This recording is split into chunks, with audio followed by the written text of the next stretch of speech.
কোথায় যাচ্ছি বলেন তো? এত শীতের মধ্যে আর এত ধোঁয়া, আমি তো ভাবতে পারিনি যে এত ঠান্ডা হবে, তা আবার নাটোরে।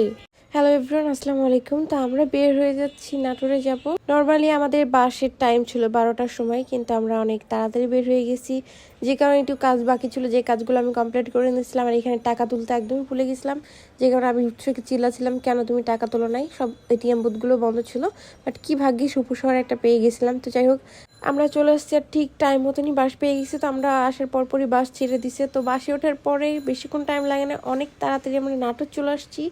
নাটোরে আসার পরে এত বেশি ফাঁকা, আমি তো নামার পরপরই বলছি যে এত কেন ফাঁকা হবে, আমাদের রাজশাহী তো এমন থাকে না। তো তারপরে আমি ভেতরে যেয়ে দেখি যে কী অবস্থা। তো ভেতরে যাওয়ার পরে দেখতেছি মোটামুটি অনেক ভিড় আছে, কিন্তু ভাই রে ভাই, এত যে ঠান্ডা নাটোরে আমি একদম কল্পনাও করতে পারি নাই। আমি তো ভাবছিলাম শুধু রাজশাহীতেই ঠান্ডা আছে, কিন্তু অনেক কম রাজশাহীতে ঠান্ডা। আমাদের সাথে কিন্তু আরো দুইজন ছিল, বৌদি ছিল আর দাদা ছিল, কিন্তু বৌদিরা একদমই ব্যাগ নেয় নাই, ওরা একদম খালি হাতে যাচ্ছে। আর আমাদের হাতে একটা বড় একটা ঠান্ডার একটা লাগেজ ছিল, যেটা তো বিরক্ত লাগছিল। কিন্তু এই শীতের মধ্যে ড্রেস না নিলে আর সোয়েটার না নিলে কি হয় বলেন? আমার মতন কি কি কথা শুনে ব্যাগ ভর্তি কাপড় চোপড় নিয়ে আসার পরে বরের কাছে কথা শুনতে হয় যখন যখন ব্যাগ অনেক ভারী হয়ে যায়। তো দেখতে পাচ্ছেন ব্যাগ কত দূরে রেখে চলে আসছি, ব্যাগ এই পাশে রেখে আমরা ওই পারে চলে যাবো পিকচার ওঠানোর জন্য। তো অনেক ফাঁকা ছিল, ট্রেন আসে নাই, যে কারণে আমরা ভাবছি যে একটু ফটোশ্যুট করে নিই, ভিডিও করে নিই। এই জন্য আমরা চলে যাচ্ছি এই দিক দিয়ে। আমার অনেক বেশি ভালো লাগছে নাটোরে আসার পরে, আর অনেক ফাঁকা ছিল এই জায়গাটা, মজা লাগছিল। তারপর তো ওখানে পিকচার উঠাতে উঠাইতে আর একটা মাল গাড়ি চলে আসছে, কিন্তু আমরা বলছিলাম যে এটা যেমন আমাদের ট্রেন চলে আসছে, কিন্তু এটা ছিল মাল গাড়ি, যে কারণে আমি ভয়ে তাড়াতাড়ি আসছি। আসার পরে দেখতেছি যে অনেক বড় একটা মাল গাড়ি আসছে। এগুলো হয়তো বা কী থাকে আমার জানা নাই, কিন্তু এত বড় গাড়ি আমি জীবনের ফার্স্ট দেখছি।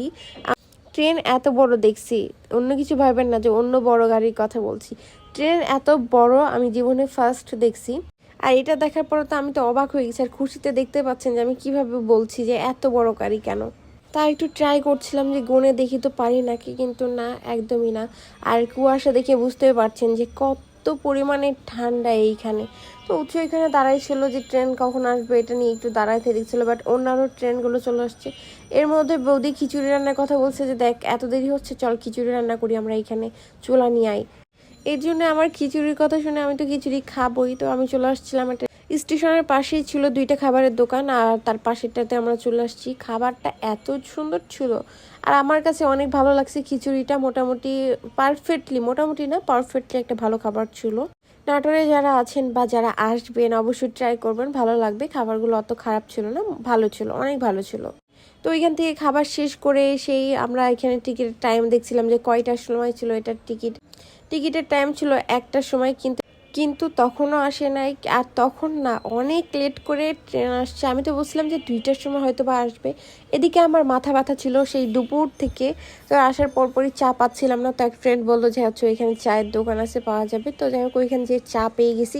আর আমি চা নিয়ে আসার সাথে সাথে কি ভাগ্য ছিল যে আমি চা নিয়ে আসছি আর আমাদের ট্রেন চলে আসছে। চা তো আর ফেলা যায় না বলেন, আমি চায়ের এটা নিয়ে উঠে গেছি। যে তারপর তো আমরা তাড়াতাড়ি করে উঠে যাচ্ছি যে এখানে বেশিক্ষণ হয়তো বা থাকবে না। হ্যাঁ, বেশিক্ষণ ছিলই না। তো তারপর তো আমাদের যে দেরি করে ট্রেন আসছিল, বাকিটা ইতিহাস হয়ে গেছে। আমরা সকাল 8টা বেজে গেছে, বা তাও কমলাপুরে আমরা পৌঁছাই নাই। এত যে দেরি হবে একদমই ধারণা ছিল না, কারণ প্রতিবার আসা হয় ভোরবেলায় পৌঁছে যায় বা 7টার সময় পৌঁছে যায়, কিন্তু এটা 8টা বেজে গেছে, তার উপরে ঢুকে নেয় আমরা। আমরা তো ভাবছিলাম যে লোকাল ট্রেন হয়ে গেছে নাকি এটা। তো যাই হোক, আমরা তো গল্প করতে করতে চলে আসছি শেষমেশ কমলাপুরে। তারপর তো ট্রেন চলে আসছে, যেহেতু তাড়াতাড়ি করে নামতে হয়েছে। তো নামার পরপরই আমার বোনের বাসায় যাওয়ার জন্য রওনা দিয়ে দিছি।